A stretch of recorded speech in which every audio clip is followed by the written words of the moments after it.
이제 예배가 시작됩니다. 온몸과 마음을 예배로만 집중해 주시기 바랍니다.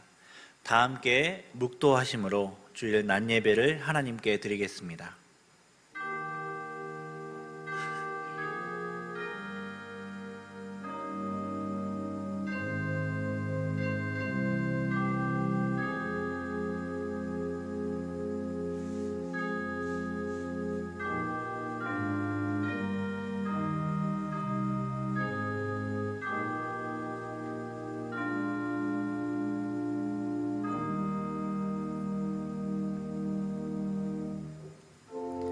항상 기뻐하라. 쉬지 말고 기도하라. 범사에 감사하라. 이것이 그리스도 예수 안에서 너희를 향하신 하나님의 뜻이니라. 아멘.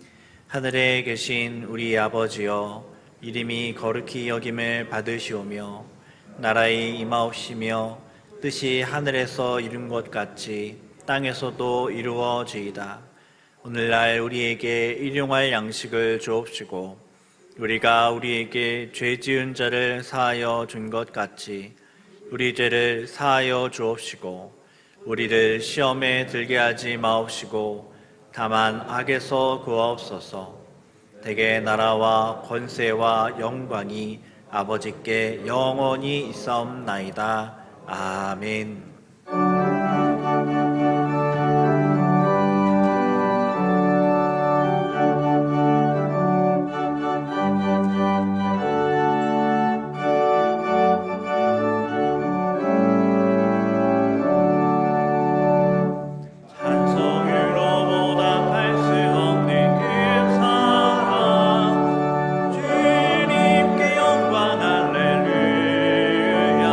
영제 자매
제12문 시편 19편입니다.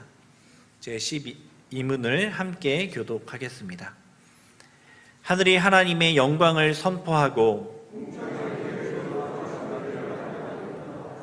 날은 날에게 말하고 밤은 밤에게 지식을 전하니 언어도 없고 말씀도 없으며 들리는 소리도 없으나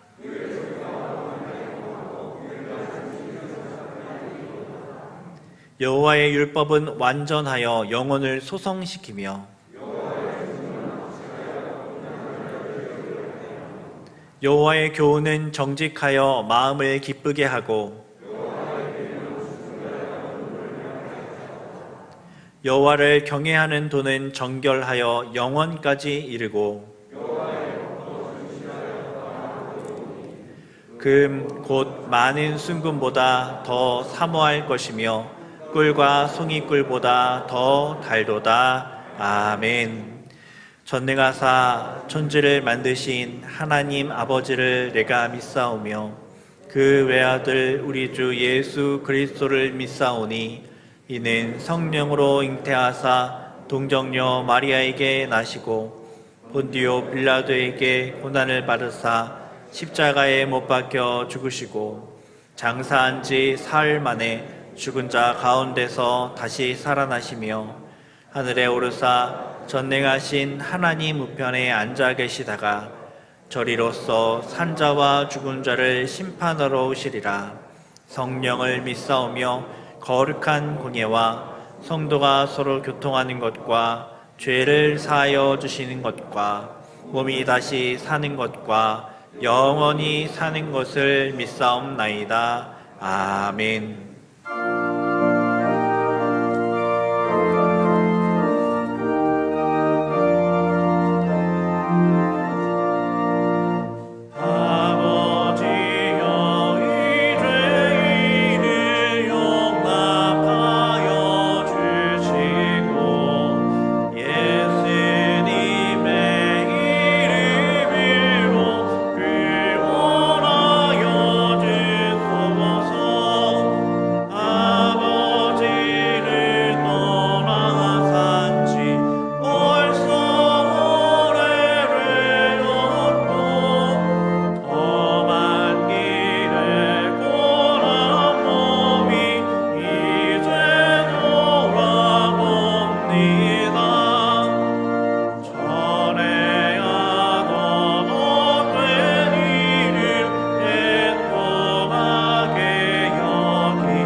언제나 우리를 주님의 품 안에 지켜주시는 사랑이 많으신 하나님 아버지, 이 아름다운 주일 아침 주님의 거룩한 전으로 우리를 불러주시고 주님의 크신 성호를 찬양하게 하시니 참으로 감사드립니다. 하루하루를 주님의 큰 은혜로 사는 자임을 늘 기억하며 우리로 구원자 되시는 하나님을 찬양하는 자리에서 떠나지 않게 하옵소서. 신령과 진정으로 예배하는 우리 승동교회들이 되게 하여 주시옵소서. 코로나로 인해 온 나라가 여전히 힘들고 어려운 시간들을 보내고 있습니다. 이 질병이 걱정하고 근심하며 불안한 마음으로 힘든 이들에게 편안함 주시고 하루빨리 이전에 평범을 했던 일상으로 돌아갈 수 있도록 주님 역사해 주시옵소서. 주님의 몸된 교회를 축복해 주옵소서. 이 교회를 향한 주님의 특별한 계획을 밝히 깨닫고 그 뜻을 따르게 하옵소서. 우리 교회가 삶의 소망과 편안을 입은 공고한 자들에게 구원의 기쁜 소식을 전하게 하사 이 지역이 복음화되게 하옵소서. 우리 각자가 삶의 터전에서 주님의 사랑을 증거하고 흘러보내는 증인으로 살기를 소망합니다. 하나님의 영광을 위하여 쓰임받는 교회가 되기를 원합니다. 하나님 기뻐하시는 일에 동참하며 믿음의 그릇을 준비하는 교회, 지역사회를 품을 수 있는 교회가 되기를 소원합니다. 특별히 자라나는 우리의 자녀들이 세계와 이 민족을 위해 쓰임받는 주님의 자랑스러운 일꾼들이 되게 하여 주시옵소서. 코로나로 어려운 이때에도 주님을 알리기 위해 세계 곳곳에서 낯선 환경 속에서 사역하시는 선교사님들을 기억하시사 주님께서 이루하시고 부족함이 없도록 채워 주시옵소서. 그들이 밟는 모든 땅이 주님의 나라가 되게 하여 주시옵소서. 말씀으로 역사하시는 하나님, 세우신 최영태 담임 목사님을 통하여 승동교회를 잘 섬기게 하심을 감사드립니다. 담임 목사님 가정에 건강과 편안함을 주시옵소서. 이 시간 말씀을 선포하실 때 우리의 영성이 회복되게 하옵소서. 치유의 역사가 나타나게 하옵소서. 영혼의 기쁨이 성령님의 역사하심이 충만하게 하옵소서. 주님 임재가 충만한 예배가 되기를 소원하오며 우리 구주 예수 그리스도의 이름으로 감사하며 기도드리옵나이다. 아멘.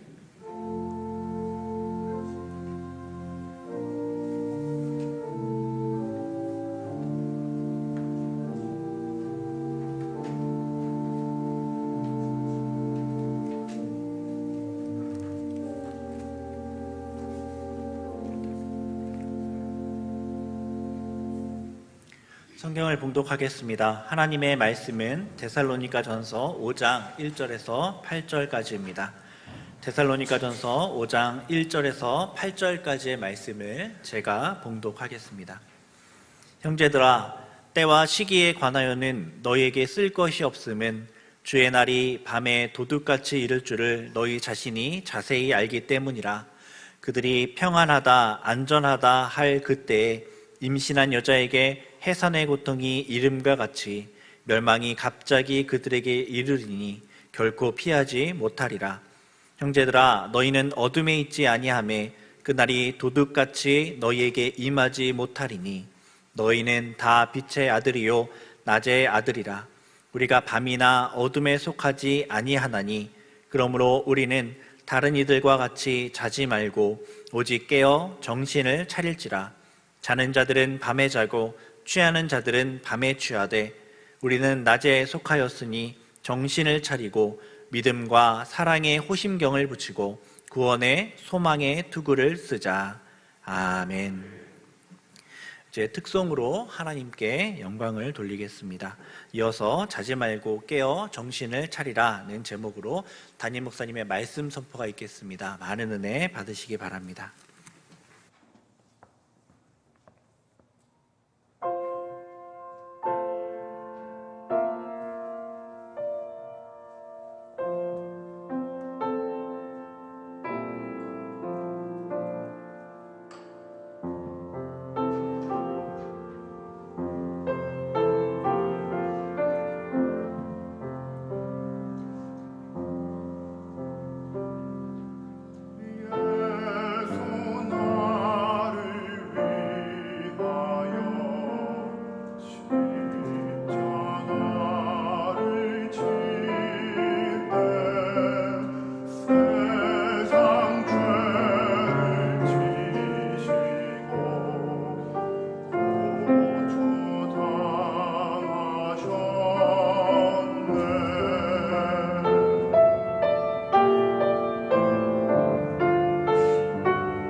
하나 감사드립니다. 우리 자회분들하고 인사하실 때 복된 주일입니다. 인사하겠습니다.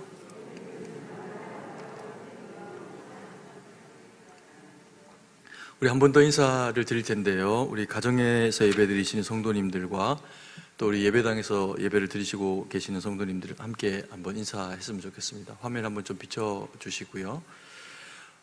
마라나타 주님 다시 오십니다. 이렇게 한번 인사했으면 좋겠습니다. 좀 어렵나요? 마라나타 주님 다시 오십니다. 이렇게 인사하겠습니다. 아멘. 감사합니다. 그리스도인들에게 주님의 재림은 피할 수 없는 그런 그 신앙의 아주 중요한 주제입니다. 그래서 주님은 제자들 가운데서 40일을 부활하신 이후에 함께 동행을 하시다가 그들이 보시는 가운데 올리워 가시면서 내가 너희들이 보는 대로 또 오리라 라고 하시는 그런 그 말씀을 그들 가운데 허락을 하십니다. 그래서 초기의 그리스도인들은 주님이 이 땅 가운데 다시 재림하실 것에 대해서 많은 그런 그 소망을 가지고 그들이 신앙생활을 하게 됩니다. 이 재림에 대한 주제는 사실 우리에게 굉장히 중요한 다시 오실 주님에 대해서 우리가 맞이해야 할 그런 그 준비를 하는 일이기 때문에 굉장히 중요한 일이지만 사실은 이 일을 성경이 그렇게 많은 비중을 두고 또 설명을 하고 있지는 않아서 저희가 이 일이 어떻게 진행되고 펼쳐질지에 대해서는 자세하게 알지 못하는 것이 사실입니다. 그러나 성경이 자세하지 않더라도 필요한 만큼 우리에게 꼭 설명을 하시면서 우리로 하여금 소망하라, 또 기대하라 라고 하는 그런 요청을 하고 계십니다. 그러면 왜 이런 중요한 이야기를 소망하라 라고 하시면서 또 필요 이상으로 더 많이 기술하지는 않고 계시는 이유가 무엇일까요? 우리가 이 마지막 날, 마지막 때라고 하는 이 주제에 대한 그 이야기는 우리에게 다가올 일이지만 우리가 경험해보지 못하는 일이고 또 그리고 그것이 이 세상의 마지막이 되는 일이면서 동시에 주님과 함께 영원히 살아가게 되는 새로운 날 세계가 펼쳐지게 되는 시작이 되어지는 그런 이제 시간이기 때문에 사실 굉장히 그래서 중요하고 또 한편으로는 이 양극단의 또 끝이면서 새로운 시작이 되는 그런 그 이야기라 이것을 오로지 다 이해하기는 정말 쉽지 않은 그런 그 측면을 가지고 있습니다. 그래서 마지막 때를 생각하면 두려움과 또 그리고 믿음의 사람들에게는 설레임과 그리고 또 이런 것들이 공존하게 되는 그런 주제이기도 합니다. 그리고 이런 어떤 여호와의 마지막 날이라고 하는 주의 재림의 날에 대한 이런 의미는 구약 성도들에게도 전혀 소개되지 않은 그런 내용이 아니라 여호와의 날이라고 하는 그런 그 인류가 당하게 되는 주님이 오시게 되어서 새하늘과 새 땅이 되어지게 되는 그런 그 일들에 대해서 구약도 일정 부분은 설명을 해주고 있는 그런 내용입니다. 그런데 이것을 우리가 너무 심취해도 안 되고 또 그리고 또 너무 등한시해도 우리가 자칫하면 놓치고 살아가게 되는 영역들이 있기 때문에 오늘은 우리가 바울이 우리에게 이야기를 해주고 있는 이 주의 재림에 대한 그런 그 내용들을 보면서 마땅히 마지막 때에 우리가 가져야 될 신앙의 모습이 어떠한 것인지에 대해서 함께 그렇게 나누고 누리는 시간을 가지려고 합니다. 바울은 데살로니가 교인들에게 주님이 오시는 날에 대해서 설명을 하게 됩니다. 그 메시지는 위로와 또 그리고 격려, 희망에 대한 메시지로 아마도 데살로니가 교인들에게 전파가 되었을 겁니다. 왜냐하면 그들이 살아가고 있는 그 현실의 삶이 곤고하고 하루하루 밥을 먹고 벌어 살아가는 그런 그 삶도 힘이 드는데 그들에게 복음이 들어오게 됩니다. 그래서 이 복음으로 또한 믿음의 사람답게 험한 세상에서 살아가야 한다라고 하는 그 삶을 살아가 보니 삶의 그런 그 고난과 믿음의 삶이 주는 그 무거움이 이중고로 사람들의 마음 가운데 찾아오게 됩니다.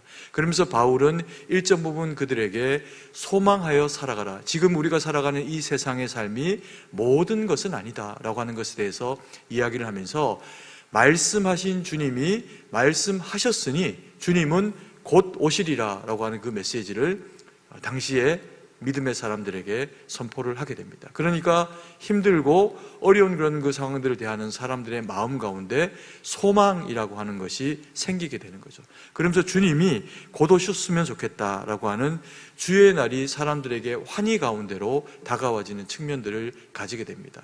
그러니까 이게 일면은 긍정적인 면을 가지면서 또 한편으로는 삶에 대해서 일정 부분은 회피하려고 하는 그런 모습들이 또한 동시에 나타나는 그런 일들이 있어지게 되겠죠. 그리고 또 아무리 이 일이 긍정적인 일들로 그리스도인들에게 표현이 되어진다라고 하더라도 그리스도인들이 살아가는 그 삶 가운데 자신의 부모나 또 친척이나 이웃들 가운데는 하나님을 모르고 살아가는 사람들이 여전히 존재를 한다라는 겁니다. 그러면 그 주님이 말씀하신 대로 갑자기 이르게 되시면 우리에게는 이게 환희의 순간이 되고 또 감격과 기쁨의 때가 되지만 믿지 않는 사람들에게는 그야말로 심판의 날이 이르게 되는데 그것 또한 사람들에게 많은 염려와 고민이 되는 것도 사실입니다.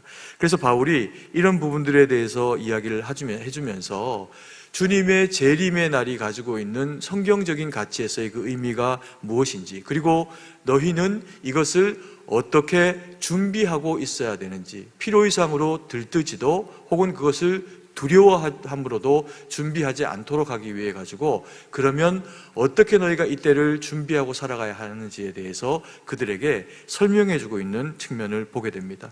그래서 바울이 이런 주님의 재림에 대해서 그것을 맞이하는 자의 태도가 뭐냐면 깨어 있습니다, 이렇게 표현합니다. 그러면 이 깨어 있음이 무엇인가, 성경적인 가치에서의 깨어 있음이 무엇인가라고 하면서 바울이 데살로니가 교인들과 우리들에게 들려주는 그 두 가지의 비유의 내용은, 첫 번째 비유가 밤의 도둑에 대한 비유이고, 그리고 또 두 번째 연이어서 하는 비유가 임신한 여인의 해산의 그런 그 수고로움에 해당하는 비유를 하고 있습니다. 먼저 밤에 오는 이 도둑에 대한 비유를 보면 5장 2절 말씀입니다. 제가 읽겠습니다. 주의 날이 밤에 도둑같이 이를 줄을 너희 자신이 자세히 알기 때문이라 라고 하면서 주의 재림의 때가 어떻게 임하냐 하면 도둑이 밤에 침범하여 오는 것처럼 그렇게 침범하듯이 갑작스럽게 오게 된다라고 하는 겁니다. 만약에 우리가 도둑이 들어오는데 그 도둑이 언제 몇 시에 어떻게 올지를 알게 되거나 혹은 아니면 그 도둑이 내가 몇 시에 갈 터이니 잘 준비해라라고 대비를 한다라고 하면 도둑을 맞을 일이 사실은 그렇게 많지는 않을 겁니다.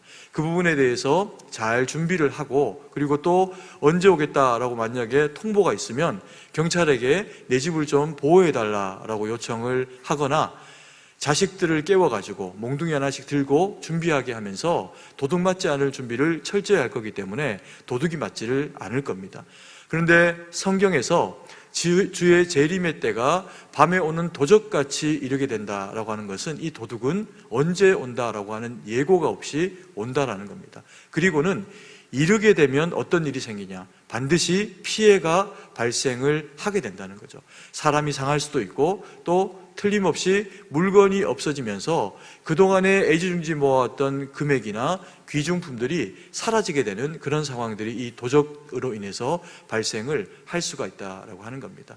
그래서 예전에 보면 이 도둑을 맞지 않으려고 방범창을 설치를 하기도 하고, 그리고 또 제가 어릴 때는 이렇게 담벼락에, 아파트가 많지 않았던 그런 그 시절에는 담벼락에 이렇게 툭툭 튀어나오게 유리병 조각을 깨가지고 거기다가 이렇게 심어 놓거나 아니면 유리를 또 심어 놓거나 이렇게 하면서 도둑이 내 집 담을 넘으면 옷도 상하고 살도 찢어지게 되면서 이제 넘지 못하게 하는, 또 심지어는 막 이렇게 군부대처럼 이렇게 막 철조망을 둘러놓는 이제 그런 경우들도 가끔씩 있고 그랬습니다. 그러니까 그만큼 도둑이 들어오지 못하도록, 도둑이 들어올 수 있다라고 하는 것을 가정하면 들어오지 못하게 해야 하기 때문에 그와 같은 이제 장치를 하게 되는 거죠.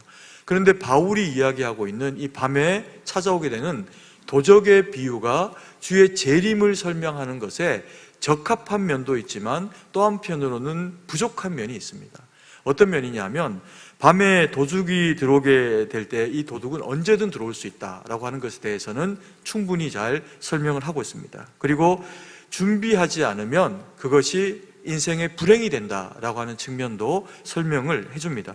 그런데 이 도둑의 비유가 가지는 한계가 무엇이냐 하면 집주인이 깨어 있거나 아니면 방비를 잘하면 도둑이 어떻게 합니까? 오지를 못한다는 겁니다. 주의 재림의 날이 도적같이 임하게 될 텐데 방비를 잘하게 되면 도둑은 들어오지 못한다는 거죠. 그러나 성경이 뭐라고 이야기합니까? 온다는 겁니다.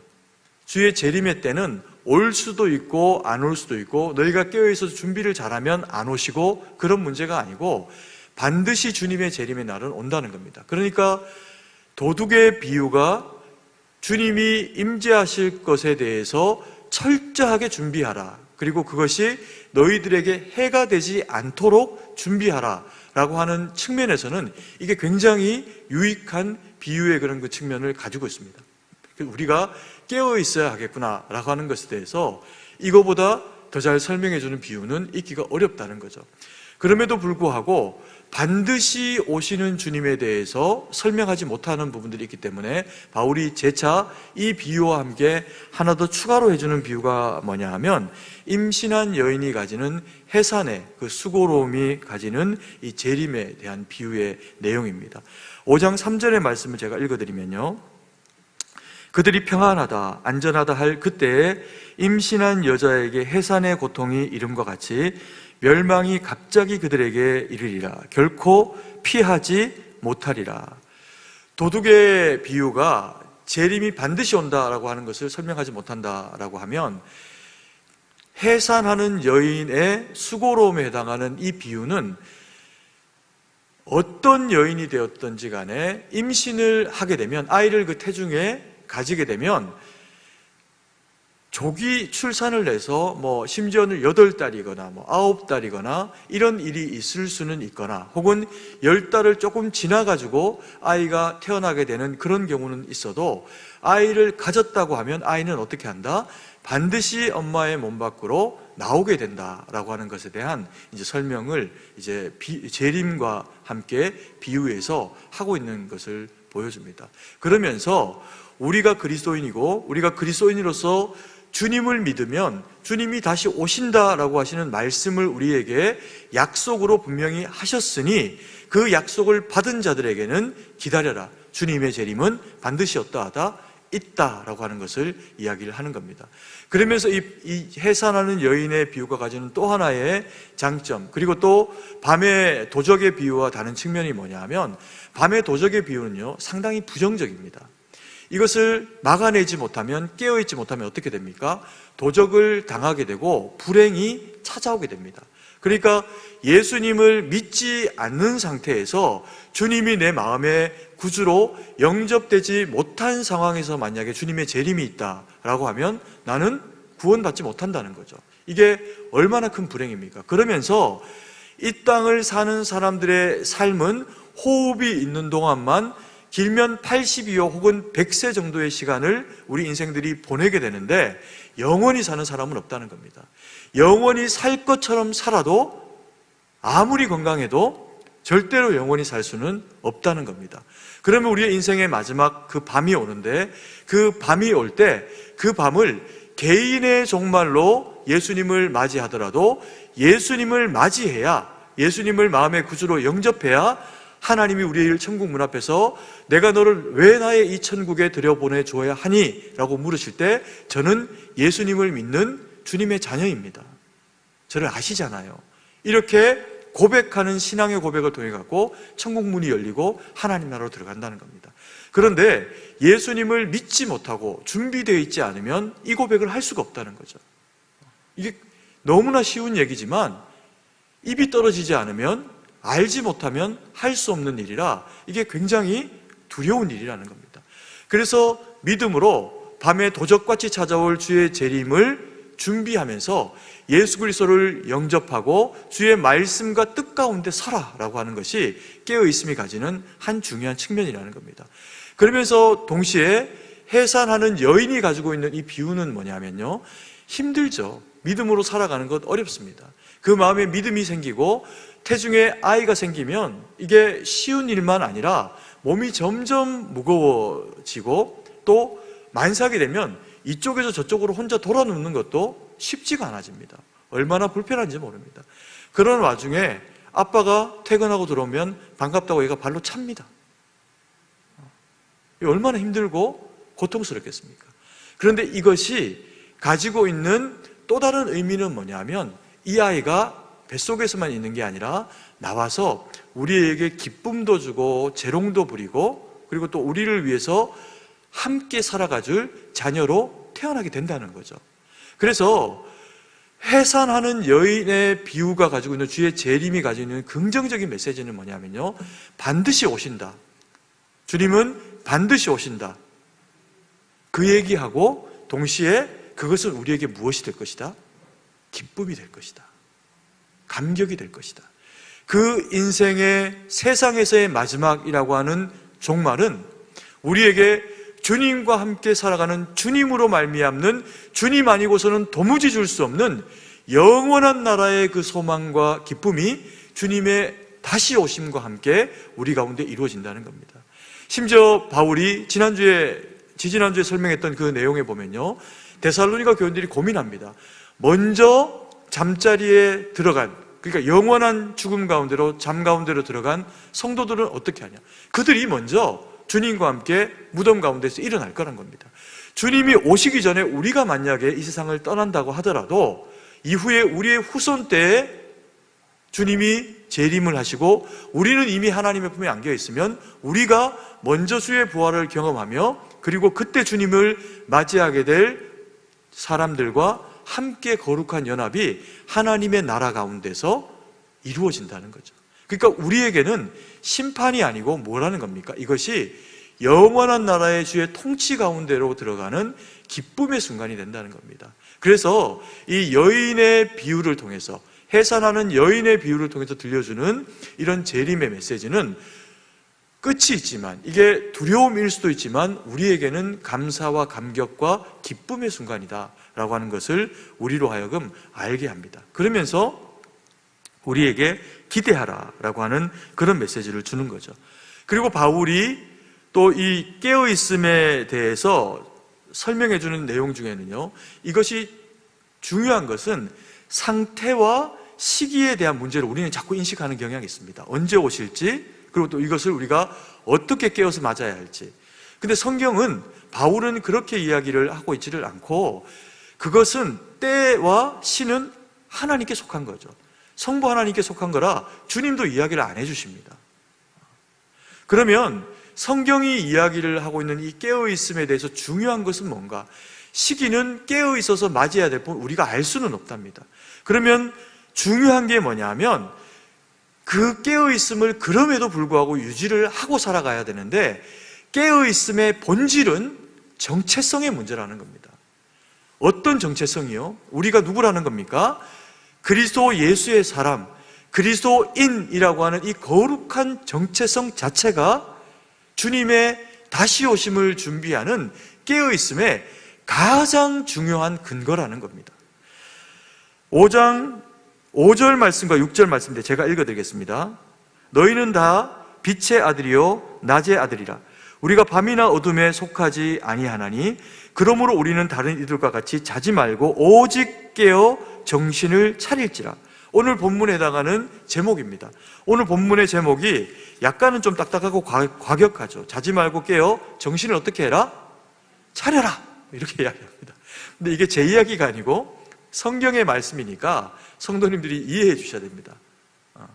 정신을 차려라 이렇게 이야기합니다. 그러면 어떻게 하는 것이 자지 말고 깨어서 정신을 차리고 있는 걸까요? 이것을 우리가 문자적인 해석으로 그대로 받아들이면 신앙생활은 이것보다 피하고 싶은 그런 그 무거운 일은 없을 겁니다. 여러분, 세상에서 정말 무거운 것들이 몇 가지가 있는데 그 중에 제일 무거운 것 중에 하나가 뭔지 아십니까? 우리의 신체에 있습니다. 눈꺼풀입니다. 졸리면 감지 않고는 견뎌낼 힘이 없습니다. 심지어는 물건을 들 수 있는 힘은 있는데요, 눈이 내려오는 것을 막기는 어렵습니다. 뭐 성냥가치를 이렇게 깨비를 이렇게 분질러 가지고 끼워놔도 결국 눈은 감깁니다. 그만큼 그 피곤함이 가지고 있는 그 무게를 이겨낼 장사가 없다는 겁니다. 만약에 주님의 오심을 그런 식으로 육체로 깨어가지고 맞이해야 한다라고 하면 우리는 아무도 불면증 계신 분 말고는 구원받을 분이 없어요. 근데 성경은 다행히 주님의 구원에 깨어있음을 그와 같은 것이라고 이야기하지 않습니다. 우리가 육적으로도 깨어 있어야 하는 어떤 측면이 존재하고, 그래서 주님의 십자가를 앞두고 제자들이 함께 기도하러 가서 예수님은 땀방울이 핏방울로 변하여 떨어질 지경으로 기도하고 계시는데 잠자리에 들어가 있는 그들을 향해서 이것도 깨어 기도할 수 없느냐라고 말씀하시면서 깨어 기도하라라고 말씀을 하시지만, 그렇게 깨어 기도해야 될 때가 있다 손 치더라도 평생을 깨어서 그렇게 살아가라고 하는 이야기는 아니라는 겁니다. 잠은 사랑하는 자에게 주시는 주님의 복이라는 거죠. 그러면 자면서도 깨어 있음은 이루어져야 한다는 겁니다. 그러면 그게 무슨 이야기일까요? 그게 5절 말씀입니다. 너희는 다 빛의 아들이요 낮의 아들이라 라고 이야기를 하면서 우리가 밤에 속하거나 어둠에 속한 자가 아니니 너희는 깨어 있으라 이렇게 이야기하는 겁니다. 그러면 깨어 있으면 그냥 명령을 받아서 깨어 있을 수 있는 일이 아니라는 거죠. 신분이 먼저 바뀌어야 됩니다. 그 신분이 뭡니까? 너희가 낮의 아들, 너희가 빛의 아들이라는 거죠. 우리가 왜 빛의 아들, 낮의 아들일까요? 주님은 생명의 빛으로 우리 가운데 오신 분입니다. 그래서 빛이 있으라 말씀하신 성부 하나님의 세상을 밝히셨던 그 빛이 있으라 말씀하시니 카오스로 어두워져서 세상에 온통 죄악과 어두움과 먹고 삶과 근심과 걱정으로 가득 차 있는 우리의 영혼에 주님의 생명의 빛이 되셔서 말씀이 되셔서 우리 가운데 오시니 우리의 영혼에 빛이 비칩니다. 아멘이십니까? 그래서 그리스도인들의 귀에는 하나님의 말씀이 들리는 겁니다. 우리 성도님들은 주님의 말씀이 들리십니까? 모두가 한번 해보십시오. 주님의 말씀이 들리십니까? 아멘이시죠. 아멘은 그냥 되는 게 아닙니다. 들린다고 되는 일이 아닙니다.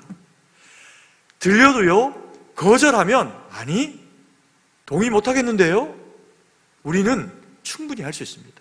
그런데 그것이 아멘으로 우리 가운데 동의되어지는 이유가 뭐냐면 주님이 우리를 인치시고 구속하시면서 십자가의 보혈의 공로로 우리를 세우시면서 우리를 주의 무엇 삼으신 겁니까? 자녀 삼으신 겁니다. 그래서 하나님의 말씀이 들리는 겁니다.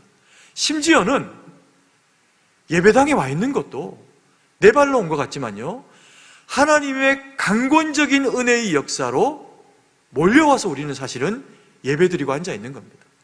세상에 재미있는 일이 얼마나 많습니까? 요 시간 딱 되면 드라마하고, 제가 어릴 때는요, 주일학교 예배를 드리러 가는 그 9시만 되면 세상에 얼마나 재밌는 만화들이 하는지 모릅니다. 로버트 태권브이부터 해가지고 은하철도 999까지 기차가 어둠을 헤치고 막 이러면서 유혹을 하는 겁니다. 믿음 없이는 아이들도 교회에 못 옵니다. 우리가 예배당에 앉아있고 내가 하나님의 말씀에 마음에 자꾸 동의가 되고 믿음의 정도에 따라 100%는 아니라고 하더라도 동의가 되고, 그리고 기도하면 아멘이 나오고, 그것은 우리의 힘과 의지와 능력으로 하는 게 아니라 하나님이 우리에게 허락하신 믿음이라고 하는 선물을 통해서 되어진 거라는 겁니다. 그래서 이게 해산하는 여인이 가지고 있는 값진 비유의 산물이라는 거죠. 근데 마귀가 이걸 가만 놔두겠습니까? 우리가 빛의 자녀, 낮의 자녀, 예수 그리스도의 자녀다라고 하는 것을 고백하는 걸 마귀는 좋아할까요? 싫어할까요? 싫어하죠. 그래서 5절 말씀의 후반절에 뭐라고 이야기하냐면 너희는 다 빛의 아들이요 낮의 아들이라, 딱 요까지가 우리에게 적용되는 겁니다. 근데 그 다음번에 뭐라고 이야기하냐면요, 우리가 밤이나 어둠에 속하지 아니하나니 라고 이야기합니다. 그러므로 6절 마지막 절에 오직 깨어 정신을 차리라 이렇게 이야기합니다. 그런데 그런 우리를 마귀는 좋아하지 않죠. 우리가 깨어있는 걸 원하지 않습니다. 아이들만 유혹할까요? 어른들은요, 계모임으로, 골프로, 이 시간에 이 자리에 있지 않아도 될 충분한 이유들을 세상이 우리에게 만들어냅니다. 그리고 그렇게 세상에 휩쓸려 살아가다 보면요, 한두 번 그럴 수도 있죠. 그러나 우리 성도님들은 그러지 않으셨으면 좋겠습니다. 그런 일들이 반복되고 그러면서 말씀이 없어지고, 말씀을 들어야 우리가 어떻게 살아가야 할지를 알게 되는데 그 말씀을 못 들으니 점점 더 내 마음에 내가 가지고 있는 가치, 자기의가 될 수도 있고 내 마음이 가지고 있는 나쁜 습성이나 가치가 될 수 있는 그것이 세상의 어떤 조건이나 세상에서 나에게 유혹하는 어떤 대상이 거는 말에 동의가 되어져 버립니다.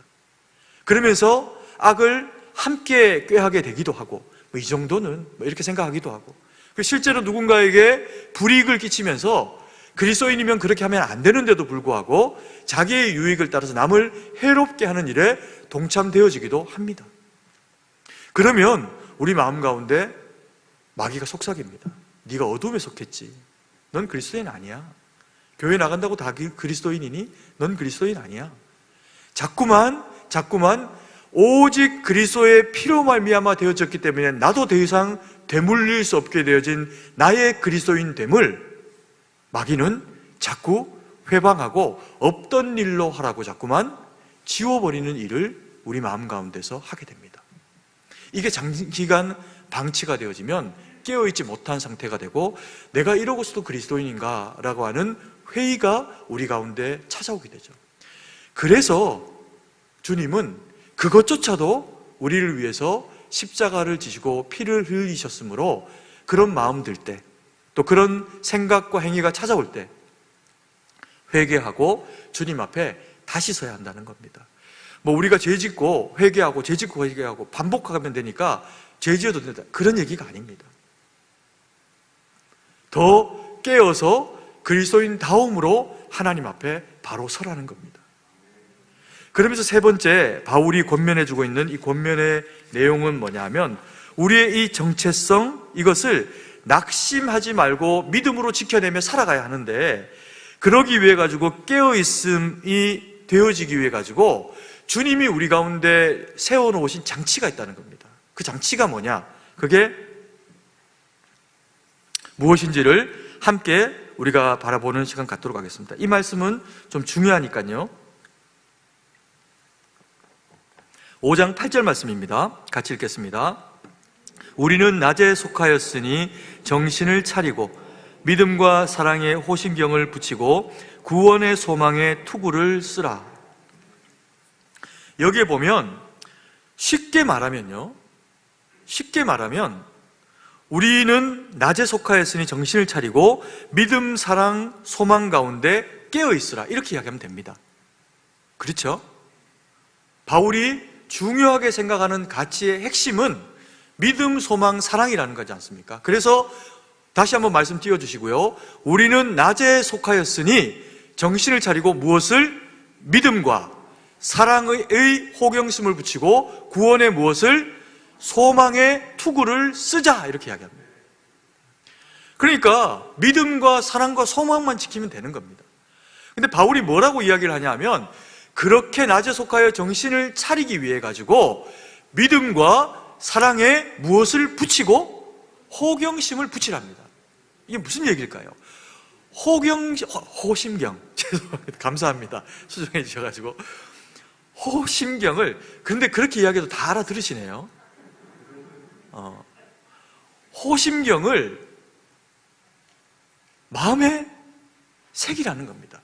이게 뭐 하는 겁니까, 호심경이? 가슴을 지키는 방패입니다. 따지고 보면, 갑옷이니까. 그죠? 이게 구약식의 개념으로 하면 뭡니까? 흉배죠, 흉배. 흉배는 누가 찹니까? 제사장이 차게 됩니다. 제사장이 흉배를 차면 어떻게 됩니까? 백성과 제사장이 구분이 됩니다. 백성은 백성이고 제사장은 제사장이 되어버리는 일이 흉배와 제사장의 복식을 하게 되는 것으로 말미암아 자격이 부여됩니다. 그 자격은 레위지파여야만 가능합니다. 구별되는 거죠. 그러면서 제사장이 흉배를 붙이면요, 가슴에 흉배를 붙인다는 얘기는 가슴에 거룩과 하나님의 의로 무장한다는 겁니다. 그래서 백성들과는 다른 대상이 되어져 가지고 의로운 대상으로서의 거룩한 옷을 입고 백성들의 죄를 씻기는 작업을 한다는 겁니다. 마음속에 뭘로 채워지는 겁니까? 내 의와 내 가치가 아니라 오직 하나님만이 우리 가운데 부여하실 수 있는 거룩함의 의로 그 마음이 채워지는 것이 제사장의 복식 가운데 있는 의의 흉배라는 겁니다. 그러면 군사가 입게 되는 호심경이라고 하는 이 복식이 가지는 의미는 뭘까요? 가슴이 뚫리면 죽습니다. 심장, 간, 위 다 여기 있잖아요. 심지어 갈비가 보호하고 있지만 이것만으로 부족하다는 겁니다. 그래서 이것을 보호해야 되는데 이 안에 뭐가 있다고요? 믿음이 있답니다. 믿음은 주님으로 말미암아 의롭게 된 겁니다.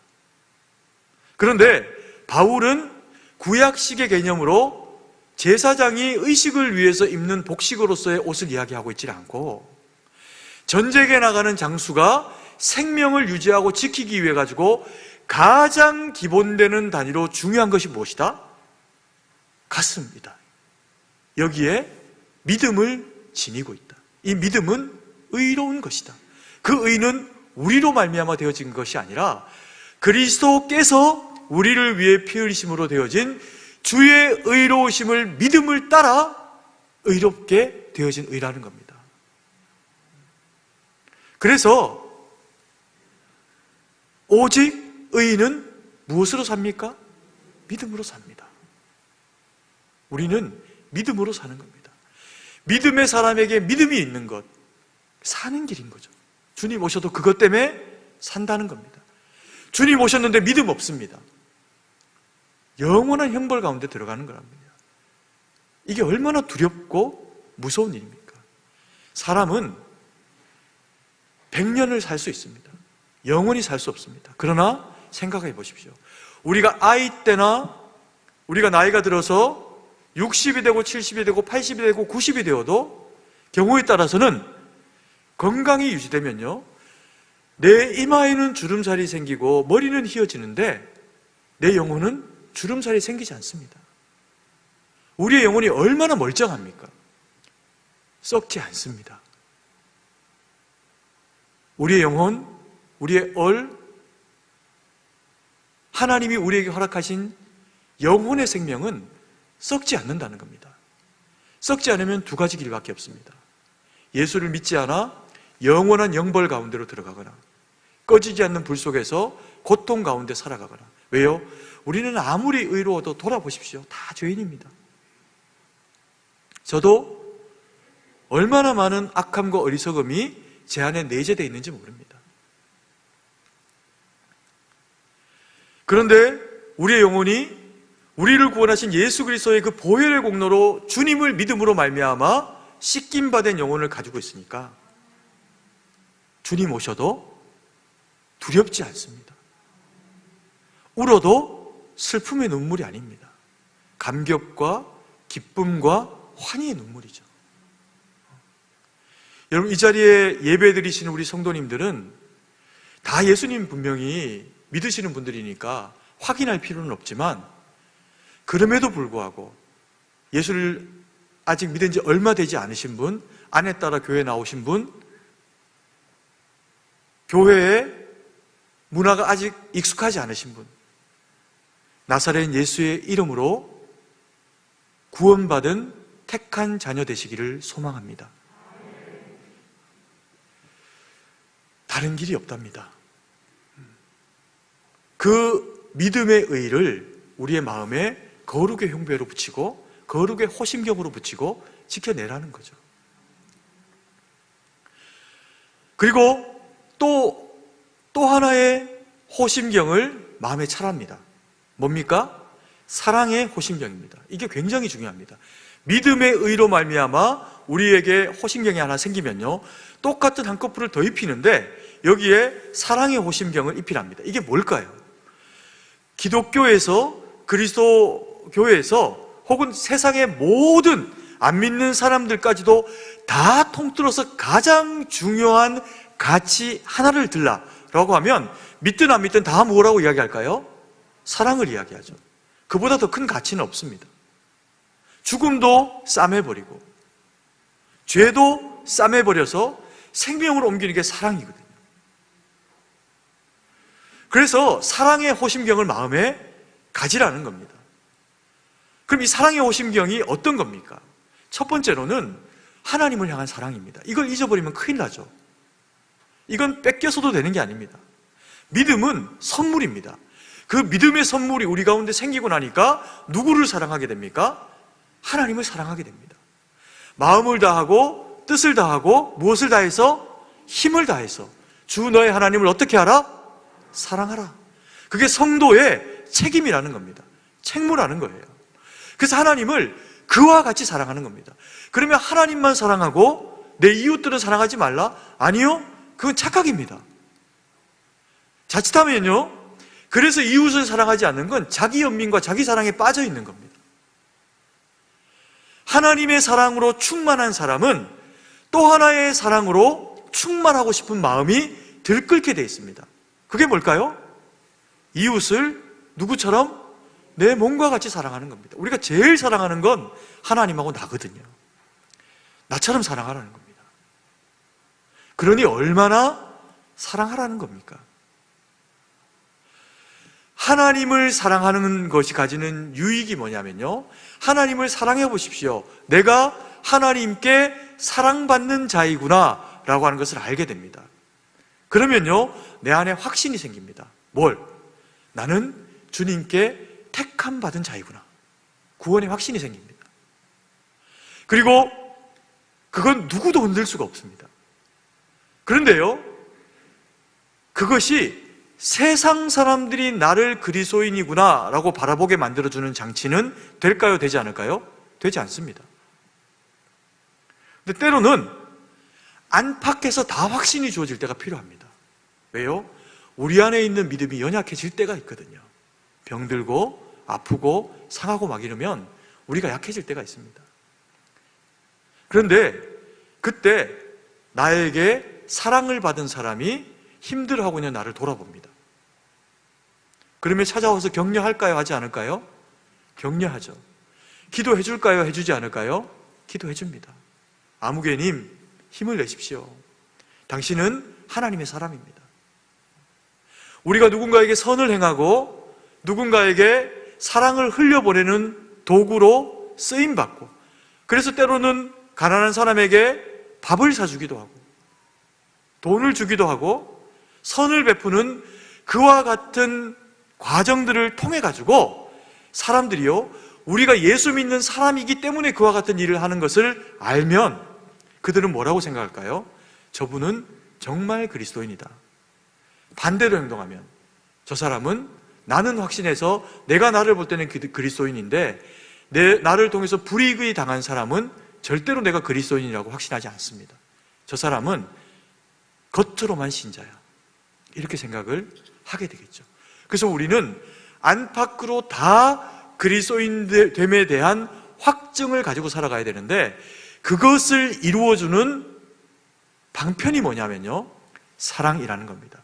그래서 이 사랑을 잊어버리지 말고 가슴에다 지니고 호심경으로 딱 보호하고 살아가라는 겁니다. 그리고 세 번째로 이야기하고 있는 바울의 깨어있음의 도구로 무엇을 사용해야 된다라고 이야기를 하냐면, 좀 장황합니다. 구원의 소망의 투구예요. 왜 이렇게 표현하고 있을까요? 구원의 소망, 이렇게도 이야기가 됩니까? 안 됩니까? 됩니다. 소망의 투구, 이렇게 이야기해도 이야기가 됩니까? 안 됩니까? 됩니다. 충분히 다 설명이 됩니다. 그럼에도 불구하고 바울이 뭐라고 이야기하냐면 구원의 소망의 투구입니다. 왜 이렇게 설명을 할까요? 구원은 우리가 우리의 의로 되어지는 게 아니라 예수 그리스도를 믿는 것을 의로 여긴 바 되어져서 우리 가운데 되어지는 것이 하나님의 구원입니다. 근데 이것을 세상을 살아가 보면 지키고 살아가는 것이 쉽지 않다는 겁니다. 세상이 도발한다는 겁니다. 더 어려운 시기에는 우리의 믿음의 선조들에게는 못 위를 걷게 하면서 예수를 부인해라. 얼마나 많은 그리스도인들이 이웃 나라에서는 예수님의 그림 밟지 않고 가려고 하다가 목이 칼에 떨어지는 상황이 주어지기도 한다는 겁니다. 예수님을 처음 믿는 과정 가운데서 예수님을 믿어보셨습니까? 그걸 동의하는 가족은 거의 대부분 아무도 없습니다. 남편이 믿어도 아내가 싫어하고, 아내가 믿어도 남편이 교회 가지 말라고 합니다. 그런데 그 가치와 믿음이 생명의 능력으로 내 심장 가운데 심김바 되어지고 나면 핍박받는데 안 가도 되는데, 안 가도 누가 뭐라고 합니까? 그럼에도 불구하고 우리 마음 가운데서 고통을 감수해야 되는 소망이 일어나는 겁니다. 내가 견뎌내야 이게 또 다른 이웃에게 복음이 되지. 내가 이것을 견뎌내줘야 내 남편에게 지금은 몰라서 거절하지만, 어리석지만 내 남편에게 생명의 능력이 되지. 그게 소망 아닙니까? 그게 소망으로 지켜내진 바 되어지려고 하면 구원이 어떻게 됩니까? 투구 쓰고 목숨 걸고 지켜내야 되는 겁니다. 왜요? 이게 있어야 영원히 살거든요. 이 땅 영원히 살 것처럼 살지 마십시오. 이 땅 언젠가 우리는 다 벗어나야 할 때가 있습니다. 물론 부자 되시고 명예 높아지시고 여러 가지 면에서 타인에게 칭송받는 자리로 나아가십시오. 무엇하면서? 기도하면서 겸손으로 무장하고, 그러나 맡기신 이에게 충성이라고 하는 오직 주님께만 영광 돌리고, 그리고 우리는 이 땅에 영원히 살지 않고 우리에게 부여하신 자격과 시간 동안에만 살아가면서 하나님 영광 위에 사는 백성이다 라고 하는 것을 인정하고 살아가시면요, 주님의 성령의 능력이 말할 수 없는 권능으로 우리 가운데, 저와 우리 사랑하시는 성도님들의 삶 가운데 역사하십니다. 그래서 오늘 좀 힘들어도 낙심하지 말고, 구원이 소망이니까, 소망이 되는 투구가, 구원의 투구가 우리의 머리에 씌어져 있으니까 낙심하지 말라는 겁니다. 그러면서 바울이 들려주는 중요한 이 비유가 가지는 또 하나의 의미가 뭔지 아십니까? 여러분, 이 흉패는 제사장이 쓰는 거고요, 호심경은 누가 쓰는 겁니까? 군인이 착용하는 겁니다. 투구도 군인이 착용하는 겁니다. 이 복식은 군인이 착용하는 건데 자기가 입고 싶다고 입는 게 아니라는 겁니다. 군복은 입혀주는 대상이 있어야 입을 수 있다는 겁니다. 부대의 상관이, 국군 통수권자인 대통령이 나이가 되면 병역의 의무를 따라 그게 위임되어 있는 대상들에게 통지하고 오면 그들에게만 입혀준다는 겁니다. 그게 뭐라는 겁니까? 사명이라는 겁니다. 군복을 입고 호심경을 붙이고 투구를 썼다면 투구를 써서 입혀준 그 대상을 위해서 그 목적에 합하게 그리스도인들은 살아가야 한다는 거죠. 그래서 우리는 단순히 예수 믿고 구원받은 대상만 아니라 주님의 거룩한 군사요, 하나님 영광을 위해 살아가는 주의 백성들이라는 겁니다. 이것을 잊지 마시고 하나님 영광 돌리고, 내게는 그래서 내가 구원받은 하나님의 백성이라면 이미 주의 거룩한 호심경이 나를 믿음으로 사랑으로 입혀져 있으며, 그리고 내게는 구원의 투구가 쓰여져서 나는 영적 전쟁 가운데 주님과 함께 승리함으로 부름받은 믿음의 대상이다 라고 하는 것을 마음에 새기고 주님 영광 돌림으로 살아가는 저와 우리 사랑하신 주의 거룩한 백성, 우리 승동교회 성도님들 되시기를 간절히 소망합니다. 기도드리겠습니다. 사랑의 아버지 하나님, 은혜와 사랑을 감사드립니다. 오늘도 주신 말씀 가운데 믿음으로 서기를 원합니다. 우리가 연약하고 부족하지만 그래서 입혀주신 믿음의 호심경, 그래서 입혀주신 사랑의 호심경과 구원의 소망의 투구를 쓰고 주님의 말씀 따라 살아가기를 소망합니다. 주여, 권능으로 함께 해주셔서 우리의 삶도 믿음으로 이겨내고, 우리의 직장도, 우리의 학교도, 우리의 가정도, 우리가 섬기는 어떤 지경도 아버지 하나님, 그 옷 입고 감당해내서 거룩한 주의 백성으로 살아갈 수 있도록 은혜를 베풀어 주시옵소서. 아버지 하나님, 우리에게 옷을 입혀주셨사오니 성령 하나님, 우리의 마음 가운데서 불일듯 일어나는 주의 성령의 능력으로 채우셔서 힘들어도 이겨내게 하시고, 약해져도 이겨내게 하시고, 주님의 고치심에 성령의 은혜와 능력의 선포하심이, 병든 영혼이 있습니까? 육체에 공고한 영혼이 있습니까? 힘들고 어려운 지경을 지나고 있는 성도 있습니까? 주여, 친히 만져주셔서 내 사랑하는 자이니 내가 책임지노라 말씀하시는 주님의 거룩한 은혜의 능력이 이 어려운 시절을 살아가는 성도들에게 힘이 되어주시고, 구원의 산소만 가지고 이겨낼 수 있도록 도와주셔서 우리의 힘이 아니라 오직 주의 주시는 능력으로 주님 영광 위에 살아내고 하나님 영광 위에 뛰어나가는 믿음의 사람들 될 수 있도록 저희 모두에게 역사하여 주시옵소서. 주님께 모든 것을 의지하고 감사드리며 그렇게 역사하시는 예수님 이름으로 기도드립니다. 아멘.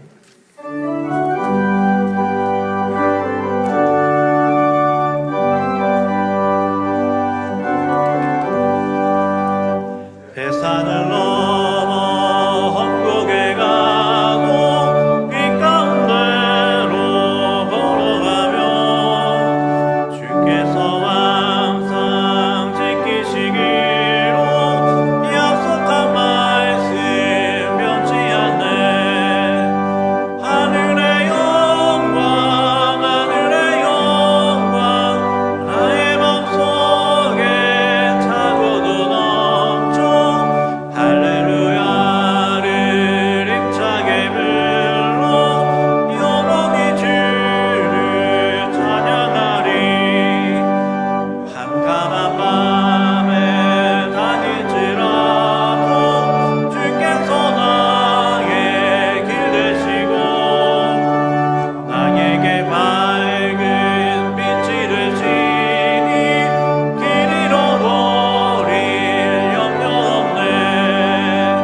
하늘의 영광 하늘의 영광 나의 맘속에 차고도 넘쳐 할렐루야를 힘차게 불러 영원히 주를 찬양하리. 광명한 그빛 마음에 바라 찬란한 천국 바라보고 할렐루야를 힘차게 불러 날마다 위에 걸어가리. 하늘의 영광 하늘의 영광 나의 맘속에 차고도 넘쳐 할렐루야를 힘차게 불러 영원히 주를 찬양하리.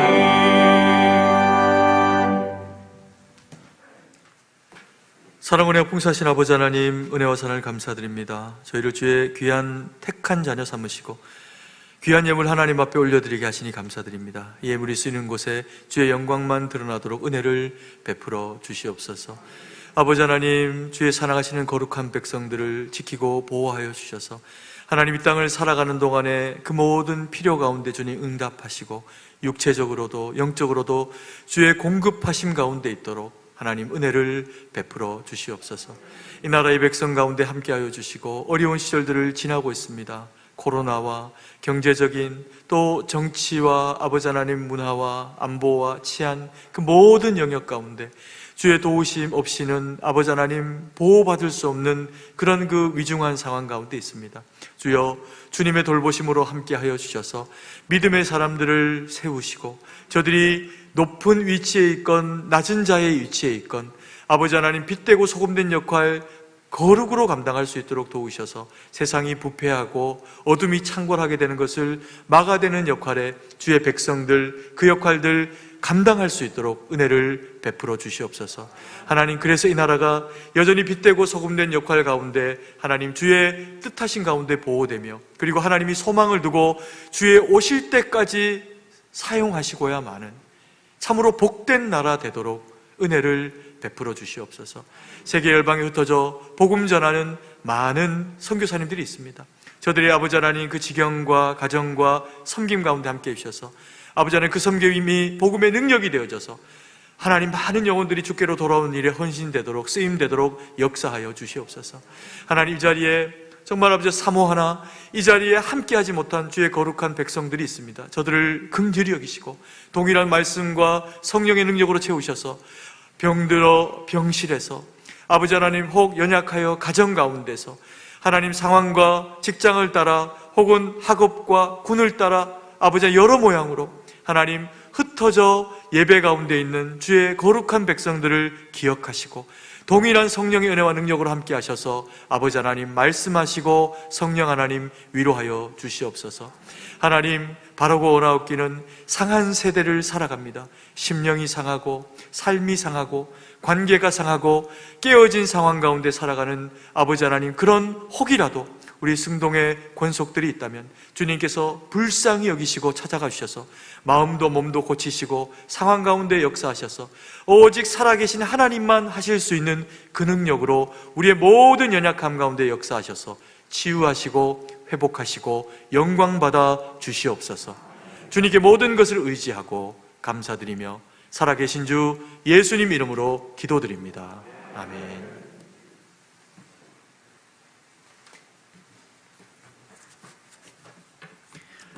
교회 소식을 알려드립니다.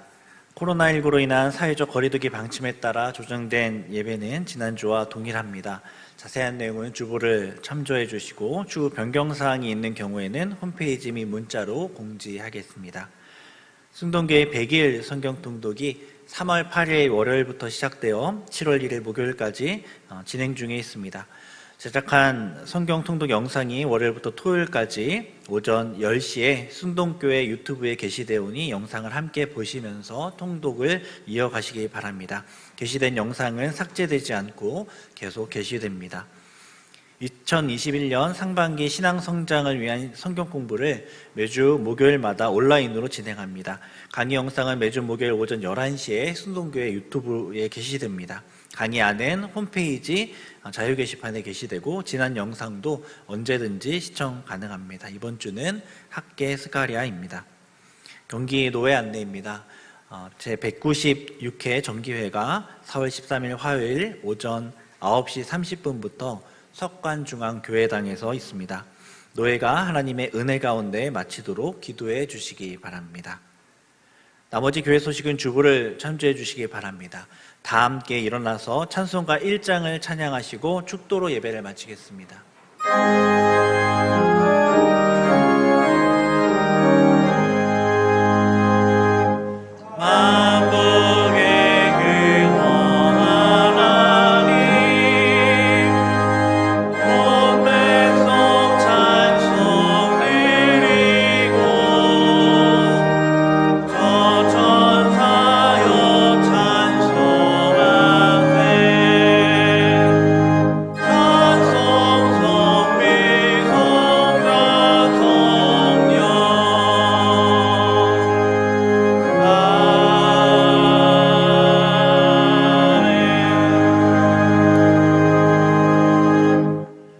이제는 우리 구주 예수 그리스도의 구속의 은혜와 무한하신 하나님 아버지의 사랑하심과 성령의 위로교통 충만하심의 은혜의 역사가 주님 앞에 머리를 숙이고 주의 거룩한 피공로로 말미암아 되어진 그 깨어있음의 신분이 오직 우리를 주님 앞에 세우는 유일한 능력 되는 줄 알고